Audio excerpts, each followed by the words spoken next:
Mes chers collègues, avec mon coprésident Cyril Isaac-Sibyl, nous débutons un cycle d'auditions par l'AMEX afin que celle-ci poursuive sa mission de contrôle et de suivi de différents sujets ayant un lien direct avec les lois de financement de la sécurité sociale. Et en l'espèce, nous sommes ravis d'accueillir Pierre-Louis Bras, président du Conseil d'orientation des retraites, dont les travaux, je dois le dire, avaient largement contribué à nourrir, alimenter nos débats au cours de l'examen parlementaire de la réforme des retraites, elle-même portée par un projet de loi de financement de la sécurité sociale rectificatif.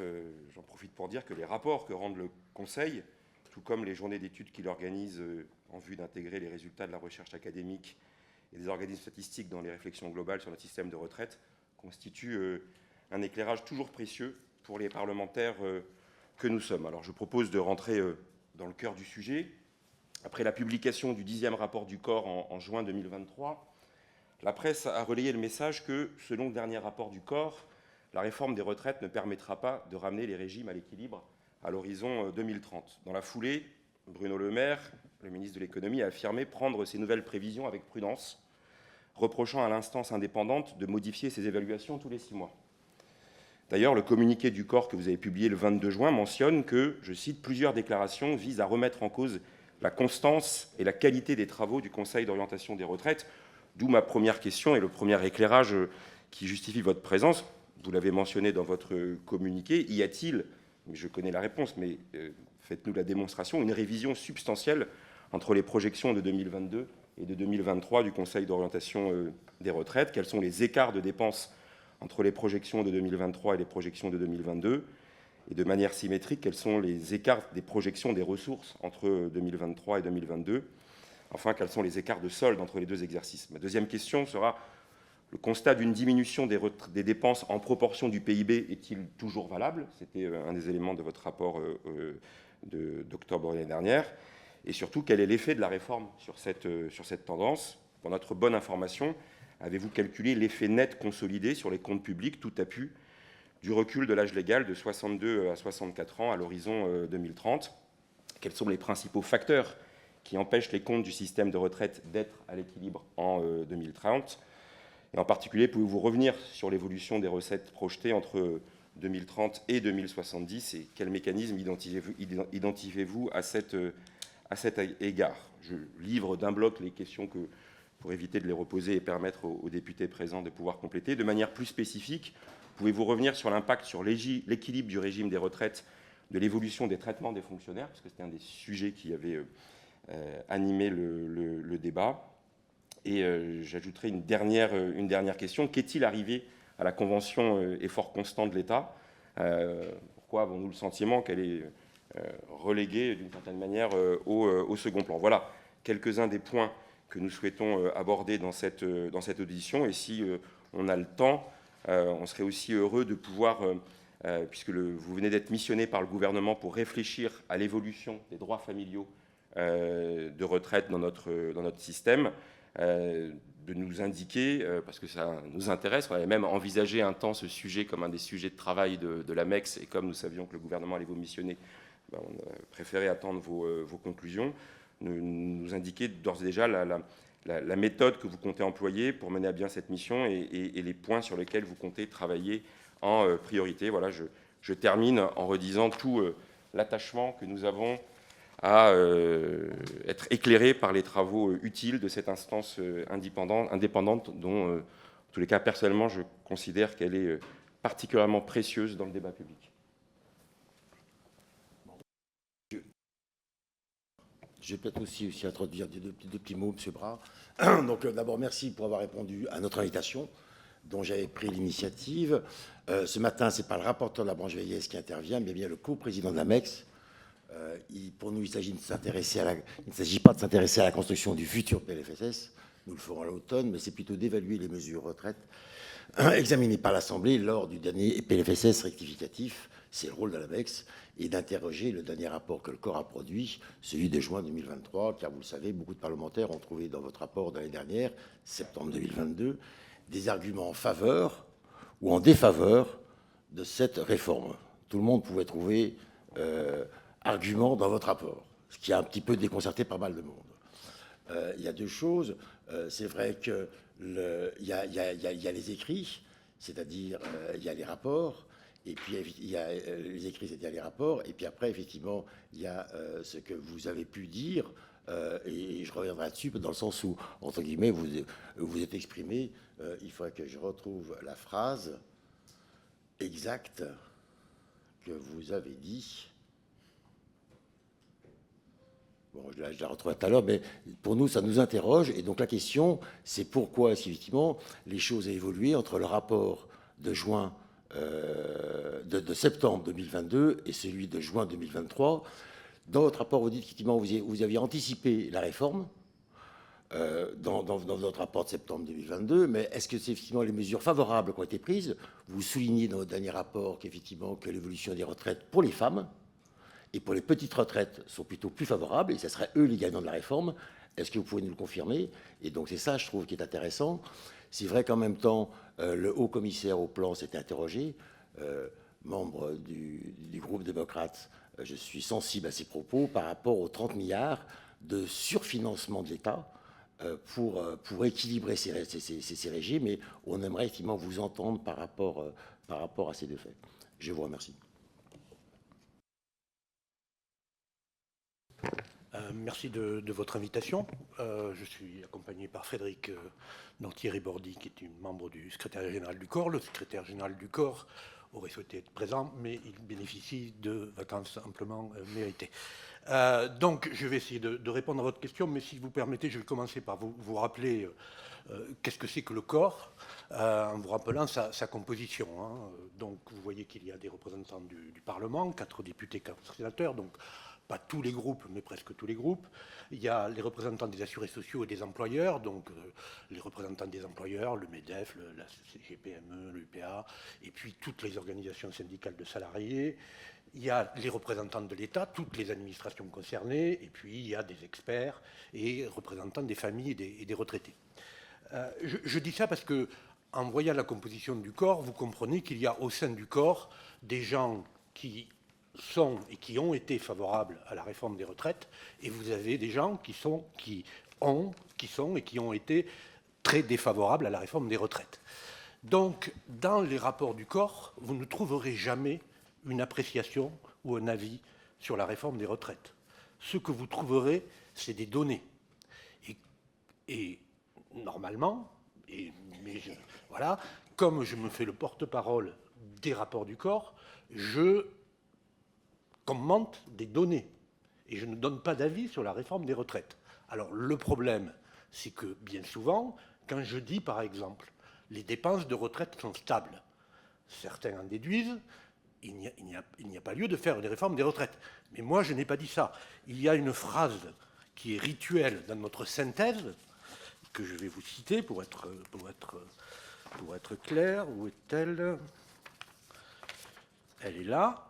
Au regard de ces projections, donc au regard de cette stabilité des dépenses, il ne revient pas au corps de se positionner sur le choix du dimensionnement du système de retraite selon les préférences politiques. Il est parfaitement légitime de défendre que ce niveau de dépenses sont adéquats, trop ou pas assez élevés, au regard de la richesse nationale et des priorités assignées aux finances publiques. Donc nous, on dit les dépenses sont stables, mais on dit tout de suite, ça ne veut pas dire qu'il ne faut pas pour autant faire une réforme des retraites. Ça ne veut pas dire qu'il faut en faire une. J'utilise cette image régulièrement, elle est un peu éculée. Si je viens chez vous et je vous dis la température est stable, c'est une bonne nouvelle si on est à 19, si on est à 5 degrés ou à 45 degrés, ce n'est pas une bonne nouvelle. Ce n'est pas au corps de se prononcer sur est-ce que c'est le bon niveau. Le corps dit aussi il y a un déficit du système de retraite. Dans tous les rapports du corps, il est indiqué qu'il y a un déficit du système de retraite. Le corps n'en déduit pas, il y a un déficit du système de retraite, donc il faut repousser l'âge. Il dit, s'il y a un déficit, on peut repousser l'âge, on peut augmenter les cotisations, on peut baisser le niveau des pensions. Et il donne les ordres de grandeur. Le corps ne peut pas aller au-delà. Si j'allais au-delà, ou si le rapport du corps allait au-delà, eh bien l'institution n'y survivrait pas, puisque bien évidemment, au sein de cette institution, il y a des gens qui sont pour la réforme des retraites et le report de l'âge, il y en a qui sont contre. D'accord ? Alors vous me direz, mais si le corps ne fait que commenter des données, à quoi il sert ? Ben déjà, il établit des données. Et ces données, elles servent au débat. On peut dire, c'est rien, et je suis obligé de reconnaître que ça ne réduit pas la conflictualité autour de la question des retraites. Néanmoins, rendez-vous compte de la situation si, en plus, il n'y avait pas eu quelques données de base sur lesquelles il y avait un accord. Avant 2000, c'était une situation, je ne sais pas si vous vous rappelez, mais il y avait un rapport du CESE, on l'appelait le rapport Telade, et il y avait un rapport du commissariat général au plan, on l'appelait le rapport Charpey. Ils aboutissaient à des données complètement différentes. D'accord ? Là, les interprétations de ces données et les prises de position politiques par rapport à ces données ont été extrêmement divergentes et conflictuelles. Ça ne m'a pas échappé. Néanmoins, à la limite, les données étaient là. Et d'ailleurs, le législateur est parfaitement conscient que le corps ne peut pas prendre position sur le système de retraite et sur les réformes à faire, puisqu'il a prévu qu'un mois après chaque rapport du corps, il y a un avis d'un comité de suivi des retraites, où là, il n'y a pas toutes ces parties prenantes, il y a des experts désignés par le gouvernement qui donnent un avis. Cet avis, vous allez le recevoir au cours de cette semaine, et c'est rituel. Chaque année, rapport du corps, les données, et on ne peut pas aller plus vu la composition du corps, sinon on fait tout éclater, et ensuite, avis du CSR. Donc, le corps établit des données, commente ces données, essaie de les expliquer, c'est ce que je vais essayer aujourd'hui avec vous, mais ne prend jamais de position sur le fond de ce qui doit être fait. Alors, je sais qu'on m'a prêté des propos, par exemple, dernière audition, le ministre, M. Dussopt, a dit, le président du corps a dit, il n'y a pas de feu au lac. Bon, alors moi, tout de suite, sur Google, retraite, il n'y a pas de feu au lac, Laurent Berger, le 3 janvier. C'est pas moi qui ai dit ça, parce que moi, je ne dis pas ça. Je dis, les dépenses de retraite sont stables, il y a un déficit, je vais vous le redire, mais je ne dis pas des choses qui engagent sur les réformes à conduire, parce que je suis le porte-parole d'institutions pour lesquelles il y a des promoteurs de la réforme des retraites et il y a des opposants. Donc moi, ma mission dans la République, c'est de faire fonctionner cette instance. J'essaie de remplir ma mission, et je sais que si je vais au-delà, eh bien, je ruine l'institution, et ce pour lequel elle a été créée, c'est-à-dire créer des données. Voilà, je dis tout ça pour... je pense que ça permet de cadrer les choses... les choses au début. Alors après, sur les données, bien évidemment, on peut toujours être meilleur dans la pédagogie, dans la présentation. Ce que nous avons choisi cette année pour essayer d'améliorer la présentation, c'est au début de la synthèse d'avoir ce tableau. Parce que je vous parle dépenses, ressources, soldes, et puis, alors il y a des gens qui disent, oui, mais il faut commencer par le solde, et puis après parler des dépenses, d'autres par les dépenses, commencer par les dépenses. Bon. Là, on a dit, sur un seul graphe, on essaie de donner la synthèse de tout ce qu'il y a dans le rapport du corps sur la situation financière. Il y a plein d'autres données sur la situation sociale et ainsi de suite. Et donc, là, vous avez le solde. Alors, c'est le rapport de cette année, hein, donc le solde de cette année à gauche du slide. Et puis, pour expliquer ce solde, vous avez l'évolution des dépenses en trait plein et vous avez l'évolution des ressources en trait pointillé.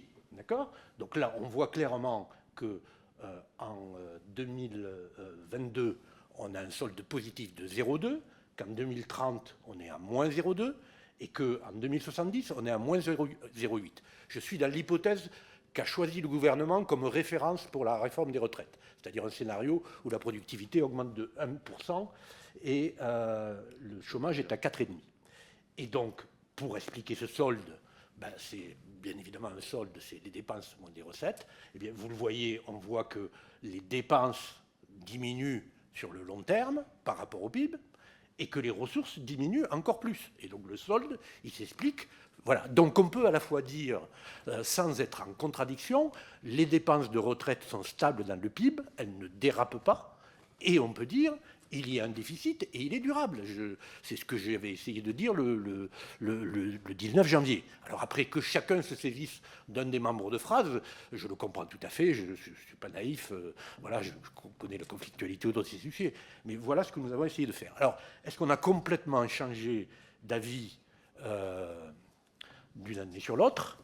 Donc là, Donc les membres du corps qui ont été un peu choqués par le fait que tout le monde disait mais vous avez complètement échangé de pied, on a essayé de montrer les projections 2022 et les projections 2023 dans le même format, vous l'avez là. Donc ça c'est les dépenses de retraite dans le PIB. Alors vous voyez bien évidemment qu'il y a des changements, heureusement qu'il y a des changements puisqu'il y a eu une réforme des retraites et il y a eu des modifications des prévisions macroéconomiques. Je vais commenter ce changement. Vous voyez que, en gros, ça dérape moins. Enfin, c'est encore plus stable cette année que ce ne l'était l'année précédente. Réforme des retraites, mais je vais revenir sur les écarts. Donc voilà ce qui était pour la part des dépenses dans le PIB.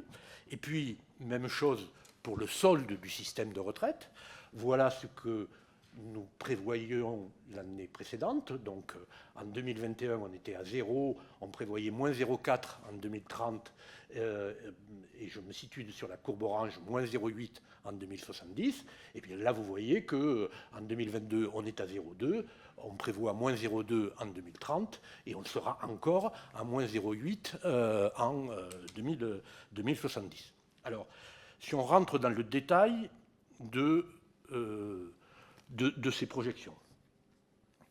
Alors, une des difficultés que vous venez d'évoquer, Monsieur le Président, mais qui ne tient pas au corps, c'est que en 2022, les prévisions macroéconomiques de court terme du gouvernement, qui sont celles qui sont inscrites dans le programme de stabilité, intégraient une réforme des retraites. Or, c'était une incohérence, puisque le corps projetait en 2022 les dépenses de retraite à législation constante, sans réforme. En 2022, la réforme n'existait pas encore. D'accord ? Nous sommes tournés vers le Trésor en leur disant « essayez de nous passer un scénario macroéconomique épuré de la réforme », puisque eux l'avaient intégré dans leur projection macroéconomique. Ce n'était pas possible, ils ne l'ont pas souhaité, je ne sais pas. Néanmoins, j'ai dû assumer cette incohérence. En 2022, les projections macroéconomiques intégraient une réforme des retraites. Je ne sais d'ailleurs toujours pas laquelle, puisque en 2022, est-ce que c'est la réforme qui a été votée en 2023 ? Je n'en sais rien, et ça n'a jamais été dit publiquement, donc voilà, je ne sais rien. Et donc, intégrer une réforme des retraites, et moi, les projections de dépenses, nous les faisons à législation constante. C'était une incohérence que le corps a subie, et que, voilà, mais franchement, je n'y peux rien.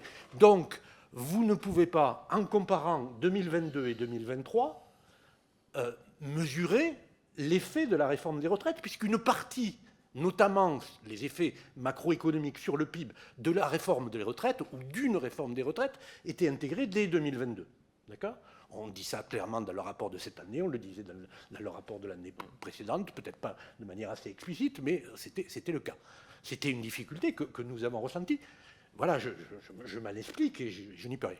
Bon, ça c'est le problème principal. Après, bien évidemment, chaque année, et même réforme des retraites ou pas, les prévisions macroéconomiques de court terme changent. Et cette année, elles ont changé. En gros, cette année, on a beaucoup plus de PIB prévu par le gouvernement que l'année prochaine. Pas du PIB réel, d'accord ? L'an dernier, la croissance du PIB réel en 2023, prévue par le gouvernement, c'était 1,4. Cette année, maintenant, ce n'est plus que 1 en réel.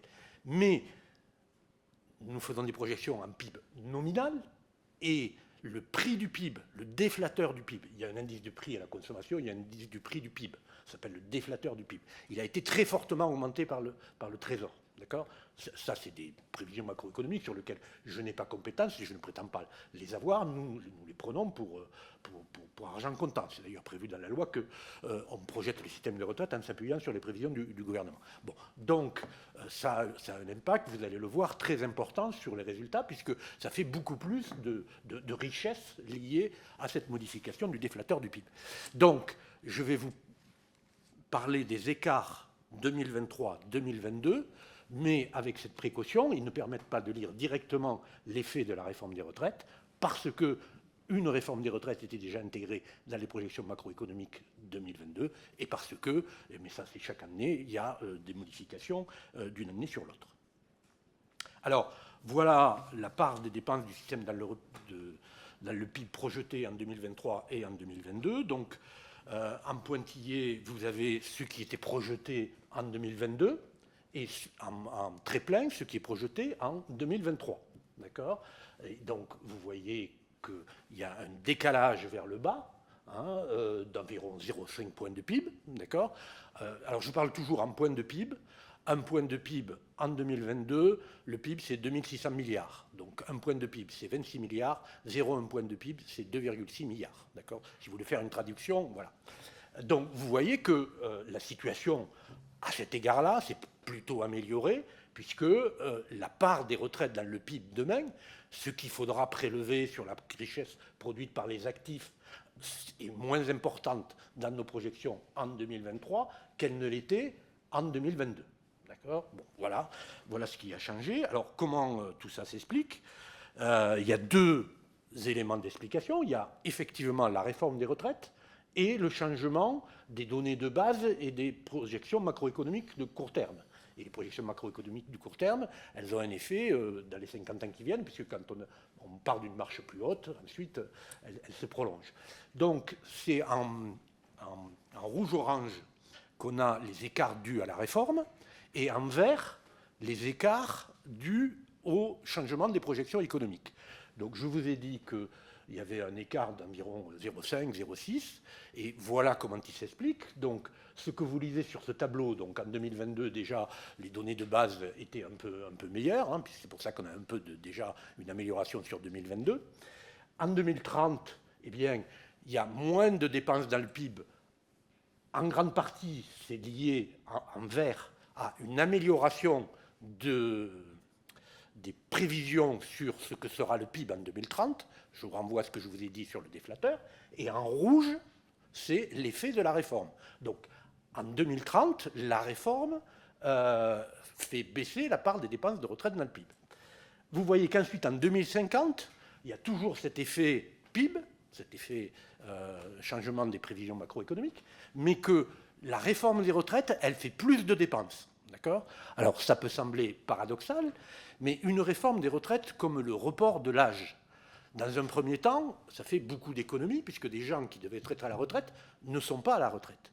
Mais ces gens qui ne sont pas à la retraite, pour certains, ils travaillent et ils acquièrent des droits pendant ce temps qu'ils travaillent, en plus du fait de la réforme. Et donc, ils partent avec des pensions plus élevées que s'il n'y avait pas eu la réforme. D'accord ? Alors, dans un premier temps, l'effet principal, c'est le fait qu'on retient des gens de partir à la retraite et que donc on économise beaucoup, mais progressivement s'accumulent dans le stock des retraités des gens qui sont partis avec des retraites plus élevées. D'accord ? Donc ça, c'est le premier effet. Par exemple, sur la réforme de 2010, d'accord ? Ce que l'adresse avait calculé à l'époque, c'est qu'au bout de 20-30 ans, les 2/3 de l'économie avaient été érodés par l'augmentation de la pension moyenne. Et puis, dans le cas de la dernière réforme, il y a eu aussi des mesures sur les basses pensions, sur le MICO majoré. Vous avez eu beaucoup de débats autour de cette question, mais néanmoins, même s'il y a eu des différences d'appréciation sur la portée de cette mesure a une portée sur les basses pensions, et elle a une portée qui augmente avec le temps, puisqu'on a maintenant dans notre système de retraite un élément qui est indexé sur les salaires, alors qu'avant, dans le système de retraite, tout était indexé sur les prix. D'accord ? Donc, on arrive à ce qui pourrait être un apparent paradoxe, mais qui est le résultat des données, c'est que la réforme des retraites fait baisser la part des dépenses de retraite en 2030, mais qu'elle l'augmente en 2050 et en 2070. Et néanmoins, cette augmentation liée à la réforme à long terme est annulée par le fait qu'on a de meilleures prévisions du PIB à court terme. Voilà une autre manière d'exprimer ça sur les effets de la réforme, c'est de voir les effets sur le nombre de retraités et la pension moyenne. Les dépenses de retraite, c'est la multiplication du nombre de retraités multiplié par la pension moyenne. Et donc vous voyez qu'en 2030, on a 1,5% de moins de retraités que s'il n'y avait pas eu de réforme, et qu'on a une augmentation de la pension moyenne qui, en 2030, est limitée, 0,4%, parce que les gens qui bénéficient de meilleures pensions ne sont pas beaucoup dans le stock des retraités, hein, et parce que le MICO, l'indexation sur les salaires, n'a pas joué à plein. Mais vous voyez qu'en 2050, on a moins 0,8% de retraités, et on a une pension moyenne qui a augmenté de 1,5. Et donc la réforme contribue à augmenter les dépenses et non pas à les diminuer. D'accord ? C'est un des paradoxes de cette affaire. Alors, maintenant, je vous ai évoqué l'effet sur les dépenses. Voilà quel est l'effet sur le solde. Donc là, vous avez en trait plein la projection de 2023, et vous avez en trait pointillé la projection de 2022. Et donc, on voit bien que le solde, dans un premier temps, il est réduit, d'accord, en gros jusqu'aux années 2040, et puis après, alors c'est du hasard, hein, je veux dire, mais il est complètement aligné sur ce qu'il était en 2022, d'accord. Donc, dans un premier temps, la réforme des retraites et le changement des prévisions macroéconomiques fait que la situation est améliorée sur les dépenses et sur le solde, et puis qu'ensuite, il y a un alignement des courbes. Je ne vais pas commenter plus avant les écarts sur le solde, puisque, je vous ai dit, je n'arriverai pas à distinguer l'effet de la réforme, puisque la réforme était intégrée dans les prévisions macroéconomiques en 2022. Donc, je vous donne le constat, et je ne peux pas aller plus avant dans l'analyse, puisqu'il faudrait que j'ai un scénario contrefactuel qui aurait été, quelles auraient été en 2022 les prévisions économiques sans la réforme. Ce que le Trésor n'a pas souhaité, n'a pas pu, je ne prononce pas, je ne vais pas les mettre en cause, nous donner, et donc on est dans l'expectative et dans l'incertitude. Mais voilà ce que nous disons cette année. Donc tout ça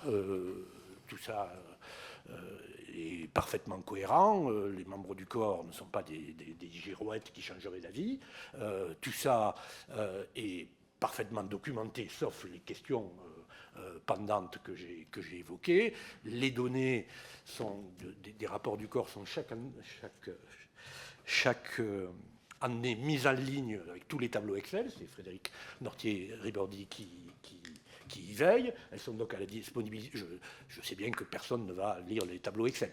Enfin, pas personne. Il y a des chercheurs qui les utilisent, qui les regardent, qui les critiquent. Et puis le premier qui les regarde et qui les critique, c'est le comité de suivi des... Enfin, qui les critique pas beaucoup, hein, qui d'ailleurs en général les conforte. C'est le comité du suivi des retraites qui, pour faire son avis, eh bien, s'appuie sur nos travaux et les interroge parce qu'il a des questions, ainsi de suite, ce qui permet d'en assurer la validité. Mais tout ça, par exemple, c'est aussi validé en dialogue avec la DSS, puisque tout ça correspond pour les 4 ou 5 prochaines années avec ce qu'ils vous diront pour le prochain PLFSS. Donc voilà. Donc voilà ce que je voulais vous dire sur les écarts 2022-2023, ce que je voulais et ce que je peux vous dire.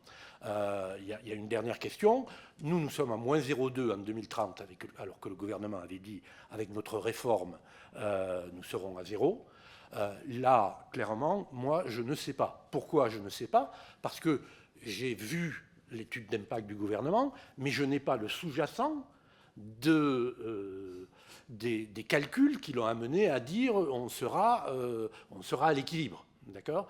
Or, pour comprendre pourquoi nous, on est à moins 0,2 et pourquoi le gouvernement disait on sera à 0, il faudrait qu'on ait le sous-jacent pour pouvoir faire ce que je vous ai fait là sur les dépenses, des analyses des cas, est-ce que ça vient des dépenses, des ressources, de la pension moyenne, du nombre de retraités. Franchement, je n'ai pas le sous-jacent. Voilà. Donc c'est une question à expertiser, mais c'est plutôt la DSS qui a nos données et qui a certainement les données de base des calculs qui ont servi à l'affirmation qu'on serait à l'équilibre en 2030. Je viens sur les ressources, et ce sera l'occasion d'évoquer la question du financement du régime. Alors, ce n'est pas un régime, du financement des retraites des fonctionnaires de l'État.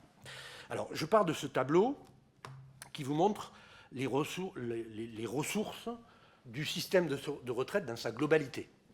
il y a certaines ressources dont personne ne doute que ce sont des ressources du système de retraite.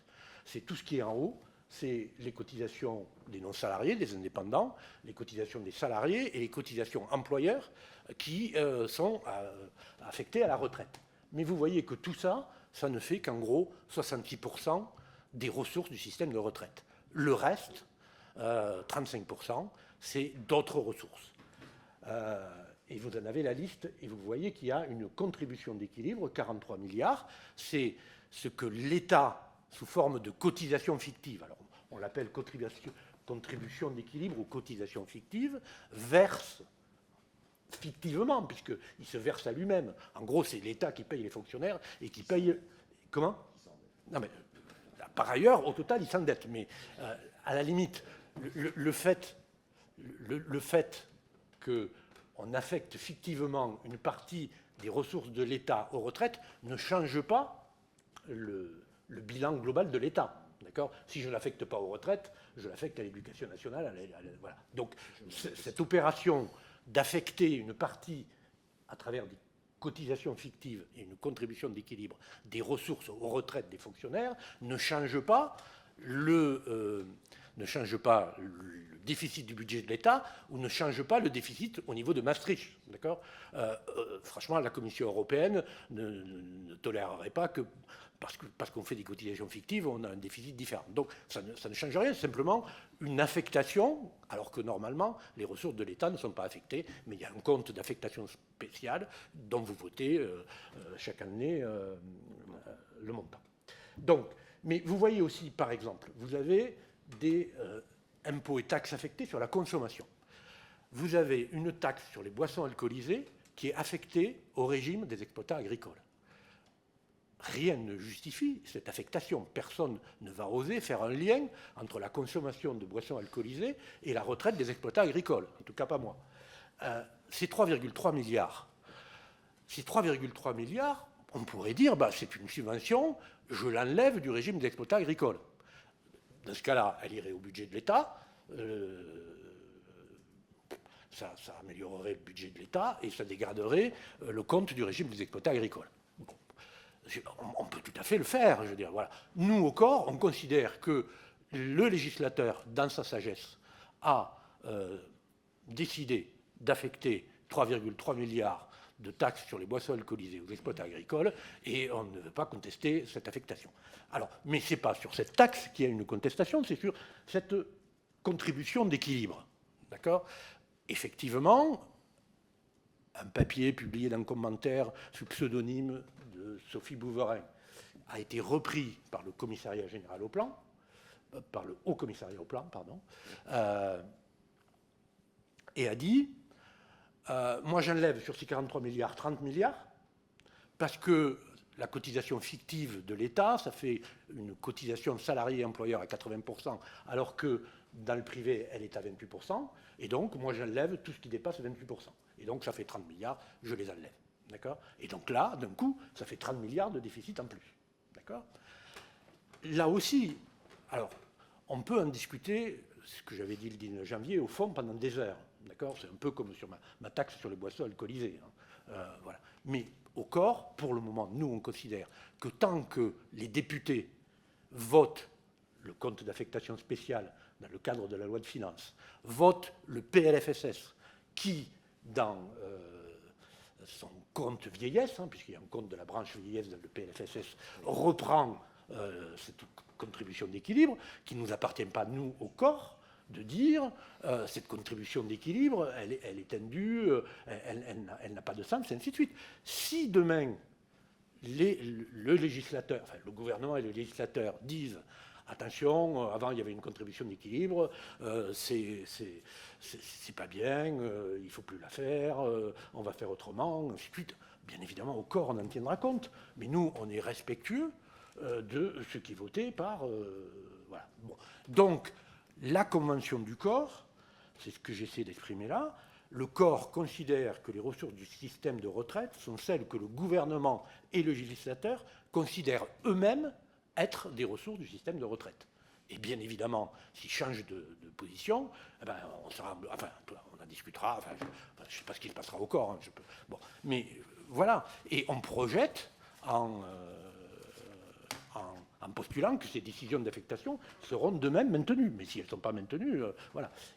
Mais néanmoins, on est extrêmement conscient au corps que c'est une convention, puisqu'on a, au sein de notre système de retraite, une partie des dépenses de retraite qui sont automatiquement couvertes par des ressources. Donc le calcul de solde a un caractère extrêmement conventionnel. C'est pour ça qu'on dit toujours c'est le solde dans la convention équilibre permanent des régimes équilibrés, ce qui est une répétition, mais pour dire, voilà, sachez que quand on calcule le solde, on est obligé d'avoir une convention. Et d'ailleurs, dans les LFSS et dans la loi de finances, il y a une convention sur les retraites des fonctionnaires. Donc, moi, prêt à ouvrir ce débat, mais c'est plutôt dans cette enceinte qui doit avoir lieu qu'au corps. Sachez que nous recevrons M. Beaufret, qui est un des tenants de cette thèse, et M. Bayrou le 21 septembre, et donc nous en parlerons avec les membres du corps, mais on en a déjà parlé, bien évidemment, on n'est pas hors du monde, donc on sait qu'il y a un débat. Vous trouverez dans le rapport quelle est la position actuelle du corps que je viens d'essayer de vous reproduire, j'ai essayé de m'en faire le porte-parole, mais on est parfaitement... enfin, je veux dire, voilà, c'est une convention qui vous appartient encore plus qu'à nous. Voilà. Et donc, l'importance de cette convention, je vous ai parlé tout à l'heure de l'évolution des dépenses et du solde, mais le chaînon manquant, c'est les ressources. Et vous voyez, là, vous avez l'évolution des ressources en pourcentage du PIB. Donc, vous voyez qu'en 2022, on est en excédent et les dépenses étaient 13,7, les ressources, c'est 13,8, d'accord ? Et vous voyez que ça diminue. Alors, pourquoi ça diminue ? Si, dans notre système de retraite, il n'y avait que des cotisations, par construction économique, les cotisations, elles évoluent en gros comme le PIB. D'accord, puisqu'elles sont assises sur les rémunérations et que dans les hypothèses du corps, il y a un partage, une stabilité du partage de la valeur ajoutée entre le capital et le travail. Donc il n'y aurait que des cotisations, eh bien la courbe là, elle serait complètement droite. D'accord ? Mais, je viens de le dire, il n'y a pas que des cotisations. Et il y a justement cette contribution d'équilibre. Or, il se trouve que les dépenses de retraite des fonctionnaires vont diminuer dans l'avenir en pourcentage du PIB. Et diminuer de manière sensible, parce que c'est un vieux régime et que c'est un régime qui arrive au moment où il y a presque autant de gens qui meurent que de gens qui arrivent à la retraite, où il n'y a pas eu, du point d'indice, donc il n'y a pas une augmentation importante des pensions des nouveaux retraités. Et donc, elle diminue, et elle diminue de manière très sensible. Donc, dans la baisse qui est là, d'accord, le fait que une part des ressources soit ajustée sur les dépenses, la contribution d'équilibre de l'État, et que ce soit des dépenses qui elles-mêmes diminuent, fait que les ressources du système de retraite diminuent. C'est le principal facteur. Sur les 1,4 de diminution jusqu'en 2070, ça explique 1,2. Il y a deux autres facteurs qui expliquent cette diminution, mais qui sont beaucoup plus mineurs. C'est le fait qu'il y a des ressources qui viennent de la branche famille et de l'UNEDIC, et comme on prévoit qu'il y aura de même moins d'enfants et moins de chômeurs, eh bien, il y a moins de ressources qui viennent à ce titre-là. Et puis, il se trouve qu'à la CNRACL, il y a un taux de cotisation qui est aussi plus élevé que dans le privé, 41% quand on prend salariés et employeurs, 28% dans le privé. Et la part de la CNRACL, du fait des hypothèses que nous avons sur les effectifs et sur la rémunération des agents de la CNRACL, va diminuer. Et donc, ça fait 0,1 point de PIB. Mais retenez que pour l'essentiel, ce qui fait baisser les ressources du système de retraite à l'avenir, c'est la question du régime des fonctionnaires de l'État et de cette fameuse contribution d'équilibre. Voilà. J'en ai terminé avec le propos un peu liminaire. Je ne sais pas, peut-être qu'on peut relancer les questions. Je ne sais pas si j'ai répondu à tout. Je pense à vue de nez qu'il faut avancer sur la suite de la présentation, sauf s'il y a des questions tout de suite. Ouais. Bah, vas-y, Eric. Attends, je relance ici. Peut-être avant ta question, Eric, peut-être effectivement, Madame la rapporteure générale, je pense effectivement, non, on peut. vous avez répondu à pas mal de questions. On peut laisser la parole à la rapporteure générale, à M. Alauzet, puis après, ça vous permettra de compléter votre propos. Merci bien.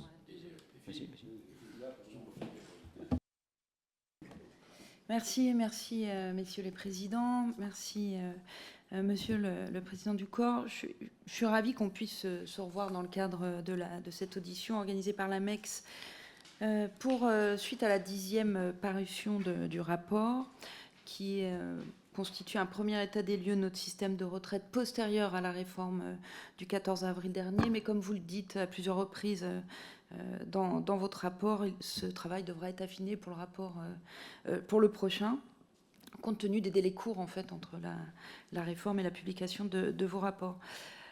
Avant les quelques questions que j'avais, je souhaiterais vous remercier pour la qualité de ce rapport qui a répondu à un certain nombre de questions que nous avons eues au cours de nos débats. Il permet, ce rapport, de montrer clairement, à mon sens, que la réforme des retraites était tout autant responsable que juste. En effet, vos travaux confirment que la réforme devrait conduire à plus de justice sociale car elle permet une revalorisation des pensions cumulées des plus modestes, jusqu'à 12% pour la génération née en 84. Un certain nombre d'interrogations subsistent cependant à la lecture de votre rapport au regard à la fois des hypothèses fournies par le gouvernement et de celles qui étaient les vôtres dans celui de 2022. Vous estimez en premier lieu qu'en dépit de la réforme que nous avons votée, le système de retraite pourrait rester déficitaire d'environ 7 milliards d'euros, 0,2% du PIB à l'horizon 2030. La révision de vos hypothèses macroéconomiques vous conduit à estimer que, indépendamment de la réforme, les recettes comme les dépenses doivent être diminuées de 0,4%, ce qui me semble du coup s'annuler. Le gouvernement estime quant à lui que le système des retraites sera à l'équilibre en 2030. Vous appuyez pourtant sur les hypothèses du programme de stabilité 2023-2027 du gouvernement, avez renoncé à l'artefact augmentant artificiellement le taux de chômage entre 2027 et 2032, auquel vous aviez recouru dans votre rapport de septembre. Comment expliquez-vous alors l'écart de 0,2% qui subsiste ? S'agissant toujours des écarts entre prévisions, vous estimez que le système de retraite était en excédent de 4,4 milliards d'euros en 2022 dans le rapport de juin 2023, contre un excédent de 3,2 milliards d'euros dans votre rapport en septembre 2022. Est-ce que vous pouvez revenir sur cet écart de 1,2 milliard d'euros entre les deux rapports ? Et concernant les recettes du système de recettes des retraites, j'ai quelques questions. La première porte sur les raisons pour lesquelles le montant des recettes a tendance à baisser par rapport à l'évolution du PIB. Vous êtes un peu revenu dans votre présentation. Mais cette situation tient, selon vous, si j'ai bien compris, à 3 facteurs. La baisse de la contribution de l'État aux régimes spéciaux et aux régimes de la fonction publique, du fait de leur retour progressif vers l'équilibre, de l'augmentation modérée de la masse salariale dans la fonction publique, enfin de la diminution du taux de chômage et donc du financement des dispositifs de solidarité dans les systèmes de retraite.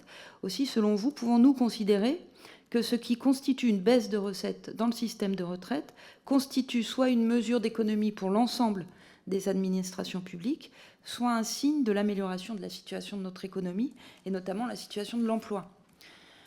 Ensuite, rapidement, vous indiquez à plusieurs endroits du rapport que les effets de la réforme sur les recettes du système de retraite sont nuls dans vos projections en raison de leur intégration dans les hypothèses du précédent rapport.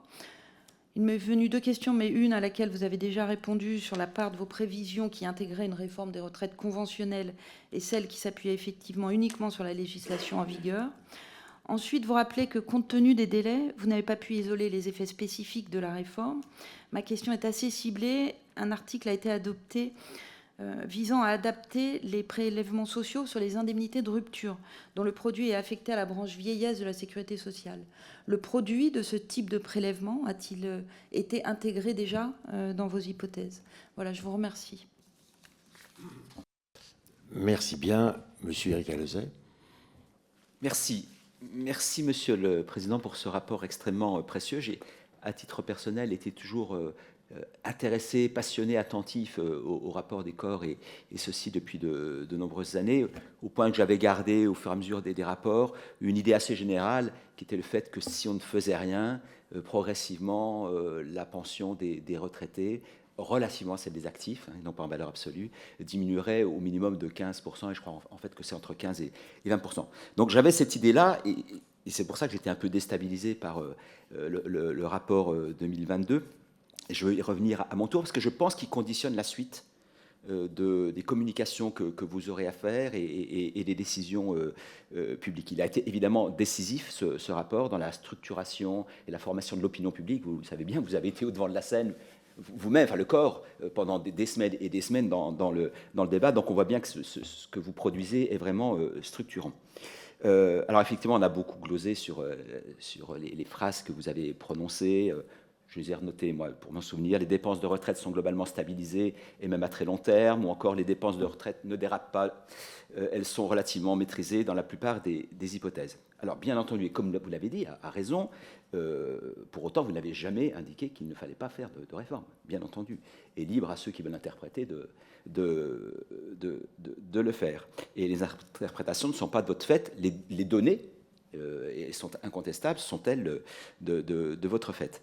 Simplement, et permettez-moi de le dire, j'ai eu l'impression que vous insistiez sur un certain nombre de données, notamment les données de dépenses, en disant qu'elles ne dérapaient pas, et peut-être, à tort ou à raison, les données sur les recettes ou sur l'équilibre sont passées un peu à la trappe.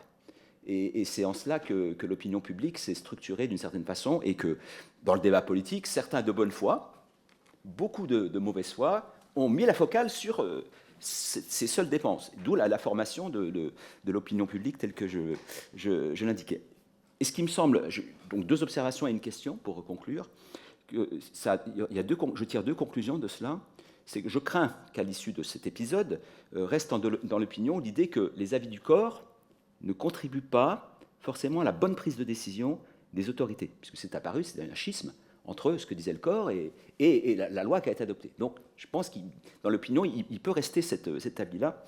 Et la deuxième chose, c'est que on a accordé beaucoup d'écho à ce que vous avez dit et beaucoup moins à la réalité du fond du rapport. Et ma question aujourd'hui, pardon de vous bousculer un peu, mais on est en audition, si on repart 4 mois en arrière, est-ce que vous ne seriez pas amené à prendre un peu plus de précautions dans la façon dont vous pourriez présenter le rapport, en insistant au moins autant sur la dynamique des recettes et sur l'équilibre général que sur les dépenses? Merci bien. La parole est à Philippe Vigier. Oui, merci, Monsieur le Président. Je vais inscrire mes propos dans les pas de ceux que vient d'être prononcés par Éric Alauzet. Vous savez, dans les enceintes de cette maison, le rapport du corps n'a jamais autant parlé que ces derniers mois. Et quand parole est considérée comme d'évangile, naturellement, souvent les députés sont très friands de ce que peut être expliqué dans tous les rapports qui sortent. Donc la question qui vous a été posée à l'instant, de savoir si ou non vous réécririez les mêmes choses dans les mêmes conditions, je la prolonge et je la fais mienne également. Mais votre tableau, il est assez significatif. 370 milliards d'euros de dépenses, 240 milliards d'euros de recettes de cotisation. Où sont les 130 ? Est-ce qu'on peut continuer une modélisation dans laquelle on part sur un déséquilibre chronique dont on ne juge pas qu'il faut à un moment le rétablir? Parce que, vous l'avez dit vous-même, d'ailleurs, vous mettez même cotisation fictive. Le lecteur, le quidam de la rue, fictif. Imaginez l'arme de destruction massive que ça peut représenter pour lui. Fictive ne veut rien dire. On cotise ou on ne cotise pas, je crois qu'il faut là-dessus le clarifier.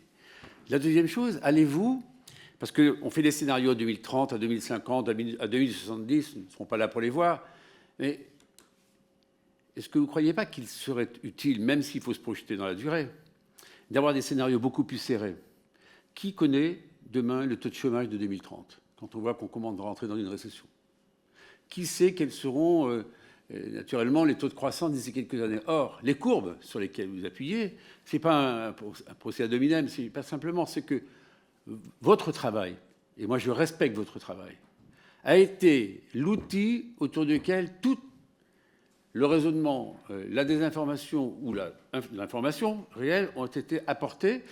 On prend pour exemple, je regarde Jérôme Gage, lorsqu'il est revenu d'une mission d'évaluation, il a dit très bien, bon, il a mis les pieds dans le plat, et moi je lui en donne acte. Sur les petites retraites, simplement 40 000 personnes sont concernées. Nous, on veut faire en sorte que les moins de 1200 €, il y en ait 2,4 millions qui, au terme, soient concernés. Ça serait bien que dans les projections du corps, on voit quel serait l'effort de la nation qu'il faudrait faire pour amener ces personnes à une retraite décente. Allez-vous travailler enfin sur des projections qu'on a entendues dans ce débat démocratique? La retraite à 60 ans, à taux plein pour tout le monde, combien ça coûte?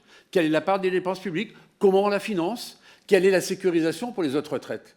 Parce que c'est ça le CG. Si on doit se projeter, il faut avoir tous les scénarios d'évaluation. Sinon, quelque part, l'image, elle est partielle. Et comme elle est partielle, elle est partielle. Et par définition, naturellement, elle conduit l'éducateur qui ne prend pas toujours le temps de bien travailler, qui va lire la page 11 de votre rapport, la page 52, qui doivent être, je pense, au Guinness des records, celles qui ont été les plus citées pendant l'ensemble des débats.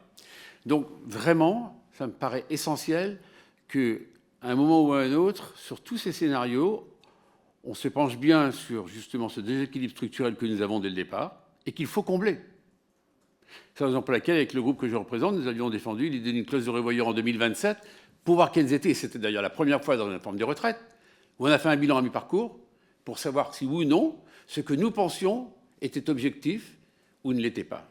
Voilà, donc nous lirons toujours vos rapports avec une énorme attention. Et comme vos propos, vous savez, quand le président du corps s'exprime, c'est important. Vous avez vu que les médias y apportaient naturellement toute la puissance qu'ils devaient y apporter à tout moment. Donc ça engage, et ça engage souvent, et ça entraîne la présentation nationale, et avec ce moment extrêmement compliqué qu'on vient de vivre dans le pays. Monsieur le Président, vous avez la parole pour répondre à ces nombreuses questions. Je rebondis sur la dernière remarque. Je suis conscient que quand je m'exprime, ça a des effets, ça j'ai mesuré, mais je suis quand même obligé de m'exprimer. Et je ne suis pas... Je ne peux pas être tenu pour responsable de toutes les interprétations qui ont été faites de mes propos. Franchement, reprenez tous mes propos. Alors après, vous pouvez dire le ton, l'ordre, on reviendra là-dessus puisqu'on a discuté avec les membres du corps sur l'ordre de présentation des données. Mais voilà, donc j'essaie d'être le plus pédagogique possible. Et après, oui, j'ai noté que certains disaient le corps dit qu'il y a un déficit, donc ça veut dire qu'il faut faire une réforme. J'ai noté que certains disaient le corps dit que les dépenses sont stables, et ça veut dire qu'il ne faut pas faire de réforme. Mais moi, je n'ai jamais dit il faut faire ou il ne faut pas faire de réforme. Donnez-moi un acte ou trouvez... ouais, tout à fait. Donc voilà. Bon, après, je suis conscient qu'il faut que je sois le plus prudent possible. J'essaie de l'être. Voilà, mais je ne peux pas dire en une phrase tous les attendus d'un rapport qui en fait 300. La manière dont on a essayé de répondre un peu à toutes ces questions, c'est de commencer comme ça, c'est-à-dire le premier tableau que voient les gens dans la synthèse, il y a tout. Il y a le solde, il y a les dépenses, il y a les ressources. C'est ça, en gros, par rapport aux questions que vous me posez, bien évidemment, je me les suis posées moi, mais on se les a posées avec l'ensemble des membres du corps. Et dans une réunion, on a dit, pour qu'il n'y ait pas d'ambiguïté et qu'on ne puisse pas dire les dépenses et les ressources, on met tout dans un premier graphique. Comme ça, celui qui veut voir, eh bien, il voit tout. D'accord, le solde, les dépenses et les ressources, et puis après, il construit sa position et ses prises de position. Donc, je repars sur les questions.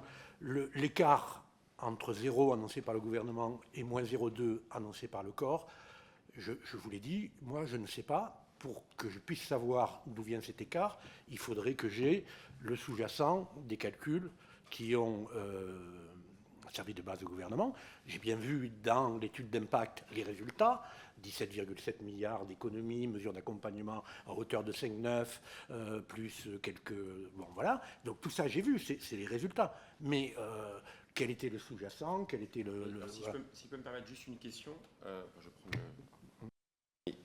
quand vous nous dites « je ne sais pas quel était le sous-jacent du gouvernement », j'imagine que vous le leur avez demandé, parce que le gouvernement est présent aussi dans le corps. C'est-à-dire qu'à un moment donné, parce que c'est quand même un point un peu nodal, et pardon, mais ça renvoie aussi à la difficulté qu'on a pu avoir, nous, comme parlementaires, de pouvoir connaître justement les sous-jacents.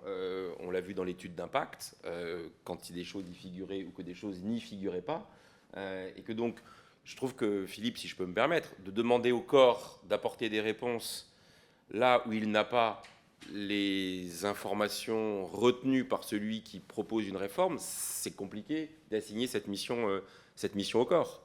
Voilà, donc c'est pour ça que je pose la question. Là, quand vous demandez au gouvernement c'est sous-jacent, qu'est-ce qu'il vous répond? Alors, d'accord. Formellement, Ouais. parce que nous, notre boulot, notre mission, c'est d'établir chaque année des projections. Et donc, on a les projections de l'année N et l'année N plus 1, on calcule les écarts. Voilà. C'est Frédéric qui fait ça parfaitement. Et donc, on peut faire toutes les décompositions. Nous, on ne s'est pas senti, le gouvernement ne les ayant pas publiés, en droit de lui dire on veut faire cette étude. Si cette étude doit avoir lieu, ben voilà, je veux dire, bon, mais nous ne les avons pas demandés. La question à la dernière, la question que vous m'avez posée n'a pas été posée lors de la dernière réunion du corps. Je pensais qu'elle allait l'être. Ce que nous avions convenu avec le directeur de la sécurité sociale, c'est que si cette question était posée, je me tournais vers lui. Et j'aurais été heureux de savoir ce qu'il aurait répondu, mais comme elle ne lui avait pas été posée, je ne suis pas là pour mettre en difficulté éventuellement le directeur de la sécurité sociale. Donc voilà ce que je peux vous dire sur l'écart 0, moins 0,2. Sur l'écart sur 2022, 3,3 milliards, 4,4 milliards. Franchement, je n'ai pas le détail de ces 1,2 milliard, mais rendez-vous compte, c'est d'un côté 370 milliards de dépenses, c'est de l'autre côté 370 milliards de ressources. Au total, ça fait plus de 740 milliards. Qu'à la fin, il y ait 1,2 milliard, mais je veux dire, c'est l'épaisseur du trait. Alors, si vous voulez, je pense que Frédéric peut vous enfin, pas là, hein, on n'est pas là pour lui faire passer un grand oral. Elle peut vous donner la décomposition, mais rendez-vous compte que 1,2 milliard, c'est rien, quoi. D'accord ? Et ça, sur l'année en cours. Alors, à plus, si on est à 10 ans, voilà.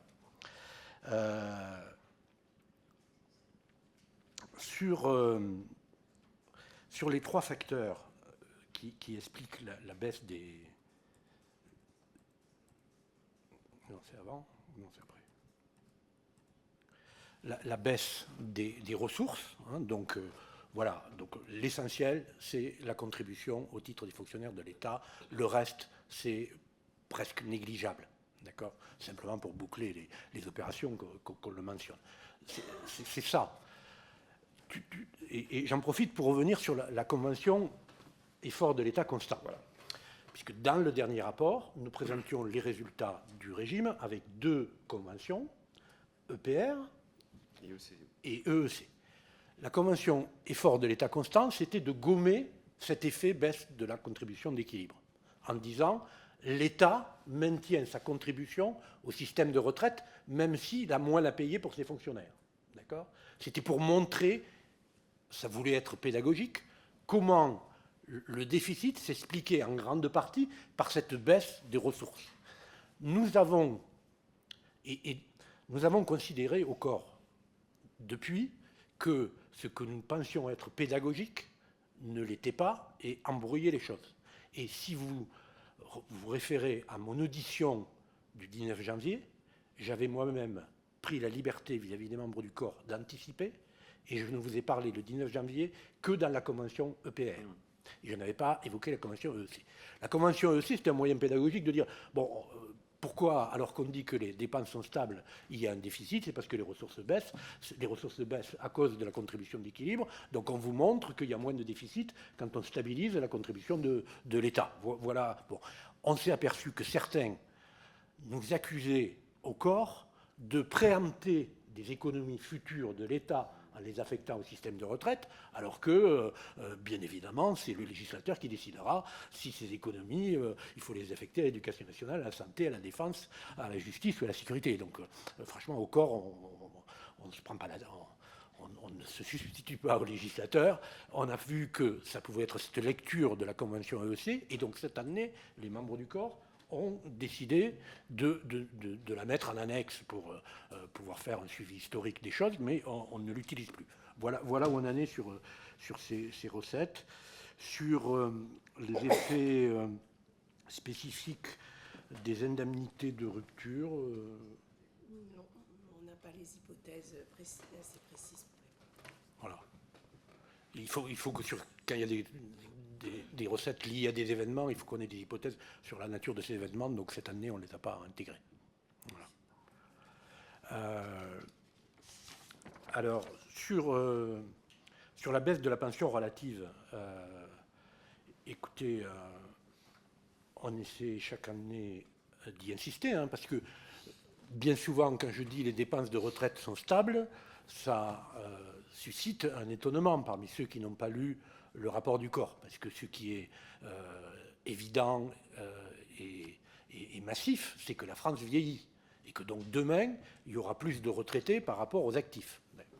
Vous l'avez sur cette courbe, on est à 1,7 cotisants par retraité, et on sera à 1,4 demain. Cette courbe, c'est un classique des rapports du corps, mais on met en regard une autre évolution, qui est la baisse de la pension relative. Et cette baisse de la pension relative, elle est moindre après la réforme des retraites que ce qu'elle était avant, puisque ça augmente les pensions moyennes. Et il se trouve que c'est la résultante de ces deux forces qui fait que les pensions, le niveau des pensions par rapport au PIB, malgré le vieillissement de la population qui est évident, inéluctable et rappelé dans tous les rapports du corps en introduction, eh bien, il y a une stabilisation des pensions. Donc cette année, par exemple, dans la synthèse, on dit oui, les dépenses sont stables, mais ça a deux revers. Le premier revers, c'est que ça risque de se traduire par une diminution du niveau de vie de retraités par rapport à l'ensemble de la population. C'est la courbe que nous publions d'habitude. Actuellement, les retraités ont un niveau de vie supérieur à celui de l'ensemble de la population, et ça même sans compter les loyers imputés.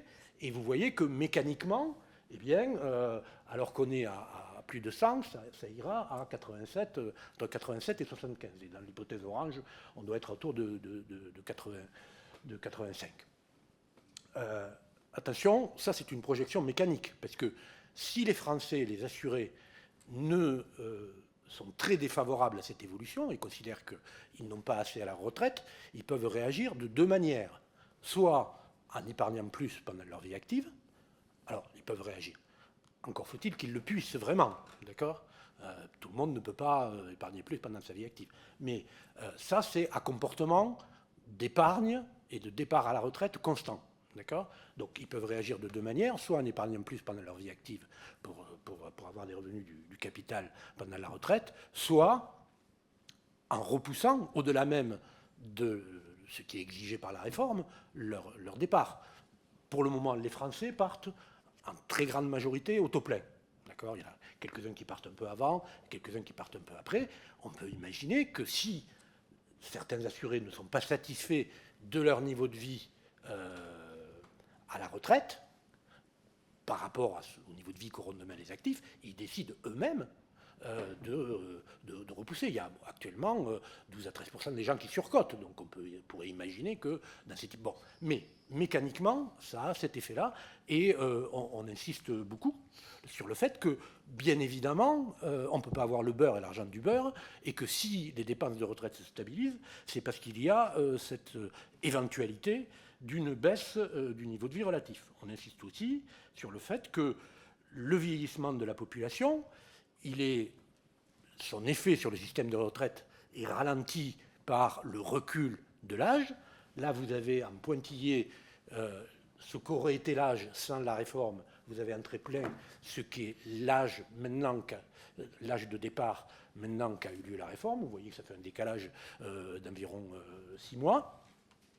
Et ça veut dire que la durée de retraite va elle-même diminuer. Donc en gros, pour ce qui est de la durée de retraite, on a atteint un pic pour la génération 1950, celle qui est partie juste avant, à 60 ans, la réforme de 2010, qui a repoussé l'âge de 60 à 62 ans. Vous voyez ensuite une diminution du temps passé à la retraite. En pointillé, c'était ceux qu'il y avait avant de la réforme, donc ça se stabilisait, et puis là, on voit que ça continue à diminuer, et on ne retrouvera la durée de retraite que devrait connaître la génération de 1950 que dans les générations 1990. D'accord ? Donc, la stabilisation des dépenses de retraite dans le PIB a deux revers. Une éventualité d'une baisse du niveau de vie relatif des retraités par rapport aux actifs et une diminution de la durée de retraite. Alors, est-ce qu'il faut prendre plus de précautions dans notre expression ? Bien évidemment, on en a discuté Donc chaque année, au corps, en avril, on fait une réunion pour préparer le rapport de juin. D'accord ? Et notamment sur cette question de l'ordre dans lequel on présente les données. D'accord ? L'ordre classique, c'était j'explique ce qui se passe sur les dépenses, j'explique ce qui se passe sur les ressources, et le résultat, c'est le solde. D'accord ? Je vous avoue que moi, c'est l'ordre qui me paraît le plus pédagogique pour que les gens comprennent. D'accord ? Et moi, j'ai plutôt toujours, depuis que je suis au corps, défendu cet ordre. Donc on parle des dépenses, des ressources, et on donne le résultat, le solde. On a eu ce débat, certains disant, il faut parler du solde au début. On voit bien que si on parle du solde au début, ça met plus en tension et c'est plutôt favorable à la réforme. Je comprends tout ça. Il y a des gens au corps qui disent qu'il faut parler du solde au début. Quel est le compromis auquel nous sommes parvenus dans cette réunion d'avril, qui est d'ailleurs dû à un membre du Parlement qui est au corps, ce compromis. Mais voilà. C'est, oui, on continue la même pédagogie, d'accord ? On parle des dépenses, des ressources et du solde, parce que c'est la bonne manière d'être pédagogue et de faire comprendre. Et puis, c'est aussi parce que la chose la plus tangible dans tout ce que je vous dis, c'est les dépenses de retraite par rapport au PIB. Pourquoi ? Parce que sur les ressources, vous l'avez vu, c'est un truc qui est bourré de conventions.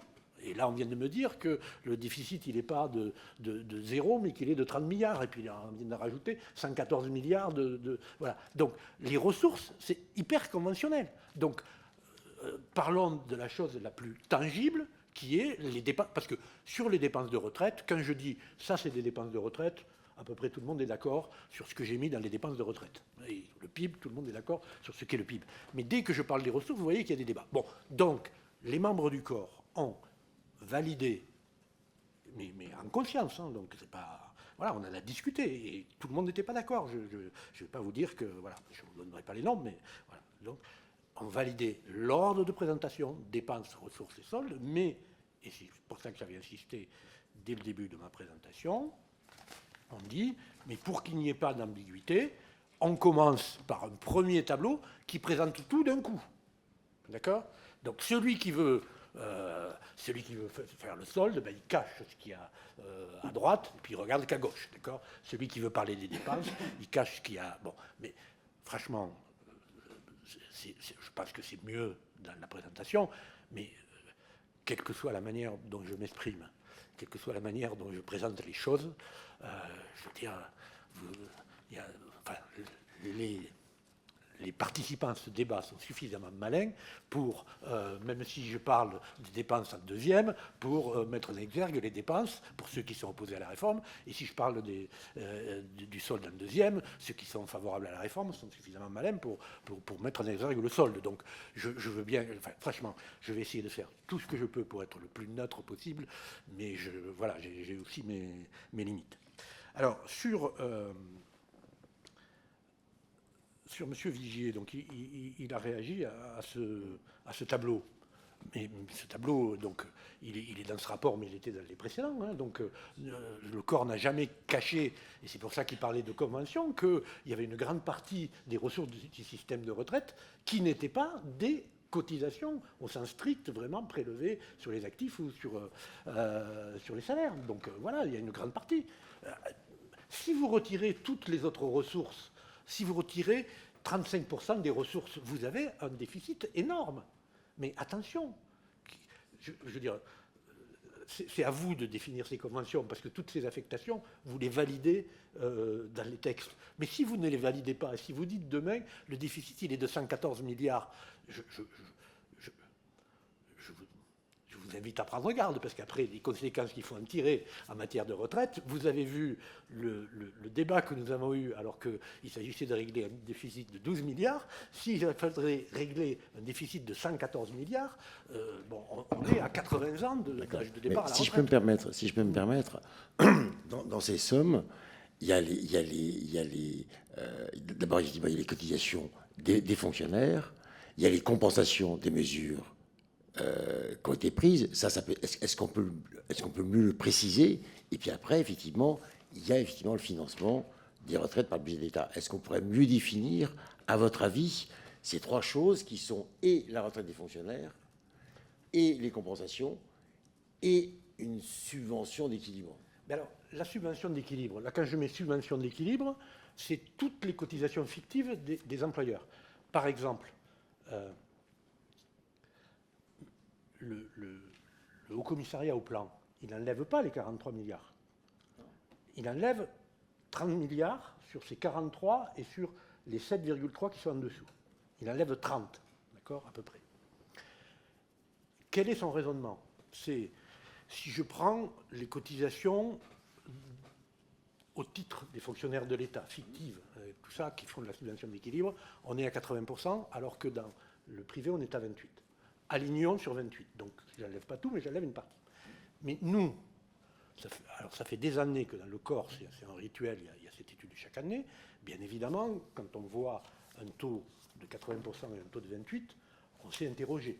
Et on s'est dit, mais pourquoi il y a un tel écart? Et est-ce que ça renvoie à des avantages particuliers des fonctionnaires? Donc, vous avez dans le rapport du corps, je crois que c'est à la page 100, on dit, bon, d'une part, les assiettes ne sont pas les mêmes. Pour les fonctionnaires, la cotisation n'est que sur le traitement indiciaire hors prime, alors que dans le privé, elle est sur tout le traitement. Les situations démographiques sont extrêmement différentes. D'accord? Le régime de fonctionnaire, il y a plus de retraités qu'il n'y a de cotisants, ce qui n'est pas le cas dans le régime du privé. D'accord?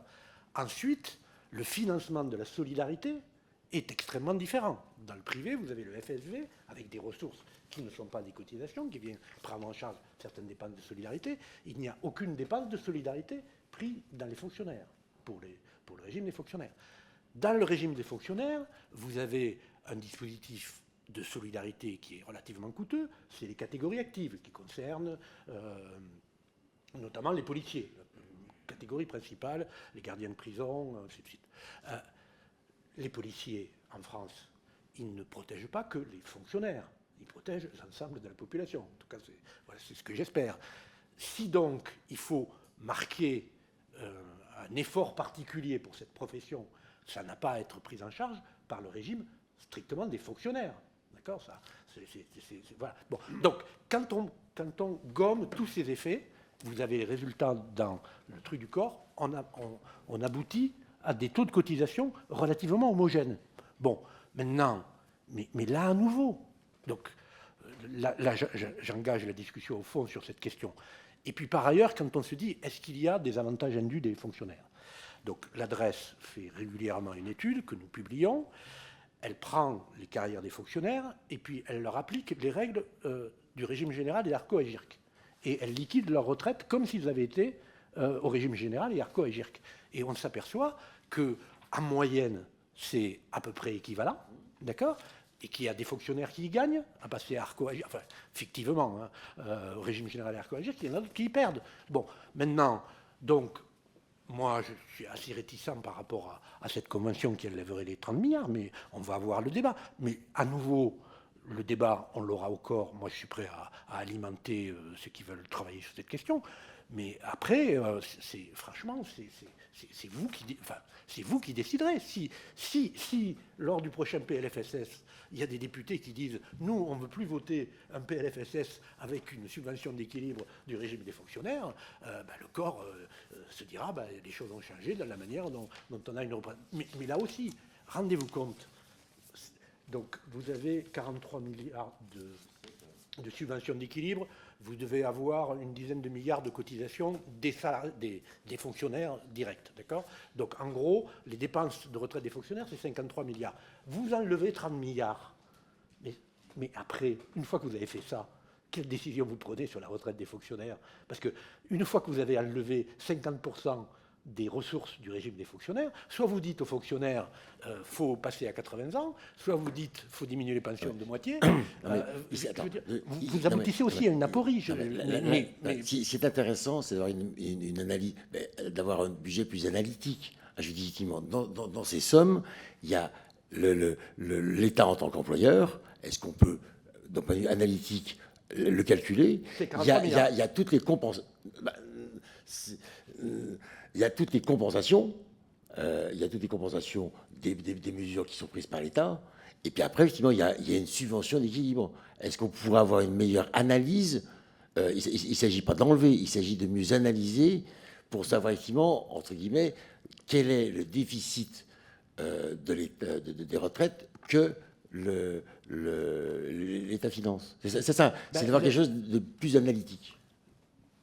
Pour ce qui est de l'État, la subvention d'équilibre ou les cotisations fictives versées par l'État lui-même dans le cadre, c'est 43 milliards. Voilà. Les subventions d'équilibre qui versent aux régimes spéciaux, dont il assure l'équilibre, la RATP, ainsi de suite, c'est 7,3 milliards. Et puis après, vous avez tout le reste. Donc, après, on peut bien évidemment raffiner. Hein, donc, mais posez-nous les questions. Nous, enfin, je veux dire, dans la mesure du possible, on répondra à tout. Hein, parce que là, effectivement, c'est encore un tableau agrégé, mais on a le tableau avec tous les détails. Hein. Allez, je te coupe la parole parce qu'il nous reste à peine 10 minutes. Il y a quand même un point sur lequel je voudrais qu'on revienne parce que c'est un des apports du rapport qui nous avait fait, je le dis, défaut au moment du vote de la loi sur un certain nombre d'éléments, parce que ça ne figurait pas dans l'étude d'impact et qu'il a fallu aussi aller à la pêche aux informations, vous le savez bien, c'est sur les effets redistributifs de la réforme. Puisque vous avez versé des études que l'adresse elle-même avait pu faire par la suite, à partir de générations type 1966, 1972, celle-là c'est la mienne, 1984. C'est pour ça que vous l'avez fait 72. Bah, j'avais interpellé le ministre justement parce que c'était la génération bascule. Alors, sur les effets redistributifs, vous dites que la réforme conduit à un report de l'âge de départ plus important pour les femmes, pour les personnes ayant de faibles pensions et pour les personnes hors de l'emploi avant la retraite. Donc, mais en même temps, les durées sont pas très significatives en fait sur le différentiel, mais je veux bien qu'on s'arrête un peu là-dessus. Puis il y a l'autre volet qui est sur l'impact de la réforme sur l'équité entre les générations, dont vous nous dites qu'elle serait très limitée. Est-ce qu'on peut juste revenir, en gros, est-ce que dans la suite des rapports du corps, vous pourrez affiner ces éléments-là sur la dimension redistributive et sur l'impact en termes d'équité de la réforme? Oui, tout on peut certainement... Alors, c'est moi qui...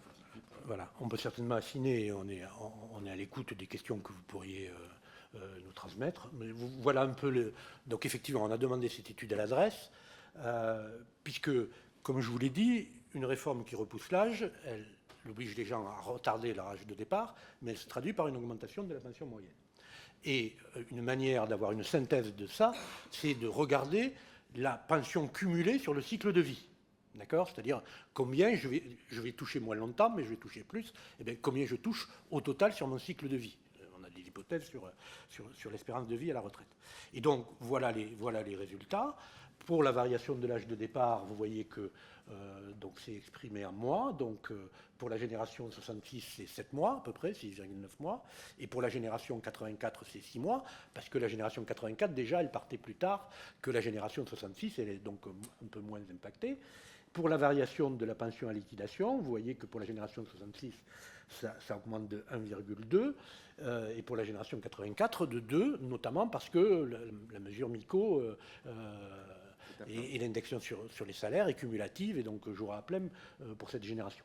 Et donc vous avez le résultat en synthèse, qui est la variation de la pension cumulée sur le cycle de vie, et vous voyez que pour la génération 66, c'est pour ça qu'il y a des économies en 2030, c'est moins 1%, et pour la génération 84, c'est plus, c'est 0,9.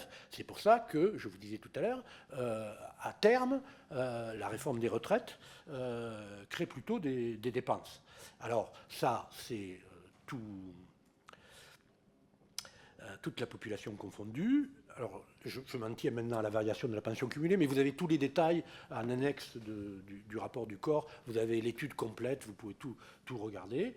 Et donc là, je vous donne simplement les trois générations en distinguant hommes-femmes. Les femmes sont en violet, les hommes sont en rouge. Donc on voit que pour la pension cumulée, pour la génération 66, les hommes sont plus pénalisés que les femmes au regard de ces critères pension cumulée, et qu'en 84, les femmes sont plus favorisées au regard de ces critères pension cumulée que les hommes.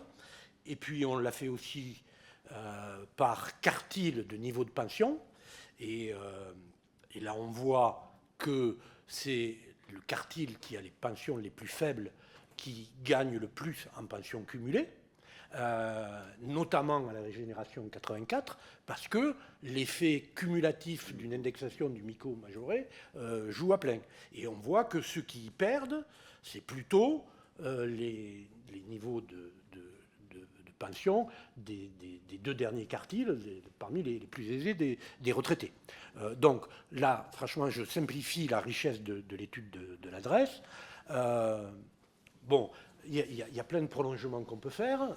Une des limites, parce que cet indicateur de pension cumulée, il a l'intérêt d'agréger le fait que je retarde mon départ, mais je touche plus. Donc là j'ai une mesure agrégée de tout ça. Mais bien évidemment, l'essentiel dans une réforme des retraites, c'est vous allez gagner plus, mais vous allez avoir du temps disponible à moins. D'accord ? Or, pour mesurer l'effet sur le bien-être, pour certains, gagner plus, c'est bien, parce qu'ils n'ont pas envie d'être à la retraite, ils s'ennuient, ils n'ont pas envie d'aller à la pêche ou de s'occuper de leurs petits-enfants. Donc, parfait. Mais vous avez d'autres personnes, et je porte aucun jugement moral, je veux dire, qui préfèrent s'occuper de leurs petits-enfants ou aller à la pêche. Et franchement, la pêche, c'est pas mon kiff, comme dirait mon ado, mais je suis parfaitement respectueux de ceux qui veulent aller à la pêche. Et donc, pour certains, voilà. Donc là, on agrège en pension cumulée, donc en richesse, mais ça ne dit pas ce que ça a comme impact sur le bien-être ressenti des gens, parce que les gens qui aspirent à être libérés de leur travail, même s'ils gagnent plus, ben peut-être qu'on dégrade leur bien-être. Voilà, pour ceux qui leur travail est assez agréable, ils vont continuer un peu et ils vont gagner plus. Tout ça est parfait. Vous avez des prolongements qui pourraient être faits, c'est de regarder les revenus totaux sur la vie active, puisque là on ne prend pas en compte le fait que celui qui repousse son âge de la retraite, pendant qu'il est au travail, s'il est au travail, eh bien, il va gagner plus que s'il était à la retraite. Là, on ne fait que la pension cumulée sur le cycle de vie. Donc, on peut raffiner ces études, on peut les approfondir, et franchement, si vous avez des questions, des pistes, on peut, avec les administrations, puisque là, on s'appuie sur l'adresse, essayer de répondre à vos interrogations. Mais on a tenu à donner un premier élément d'appréciation. Non, on a... Oui, on a pris... alors, l'adresse, quand on lui pose la question, dit que ça pourrait être mieux fait. Non, c'est pas mieux. Donc l'adresse reconnaît que ça pourrait être mieux fait, mais elle a pris des espérances de vie différenciées selon le niveau de la pension, puisqu'on sait que les espérances de vie sont différenciées selon le niveau de la pension. Voilà. Mais bon, les statisticiens, ils vous disent toujours qu'ils pourraient mieux faire, mais enfin, ils vont commencer à l'intégrer, parce que sinon, effectivement, ça biaiserait les résultats. Très bien. Bah, écoute, en vous remerciant, on a tenu l'horaire.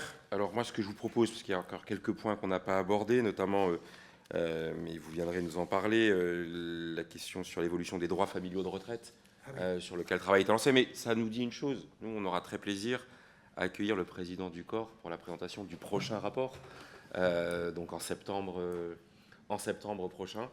Rendez-vous est pris, pas forcément à la MEX, moi je le souhaite, mais je le dis devant la rapporteure, comme c'est la tradition, dans le cadre de la Commission des affaires sociales, pour aborder l'ensemble de ces sujets. Et au moment où on abordera la branche vieillesse, et là le rapporteur prendra sa casquette, et aussi parce que, je le redis, voilà, on a besoin de ces éclairages fournis par le corps, nonobstant les poussées d'urticaire qu'il peut déclencher ici ou là. Voilà.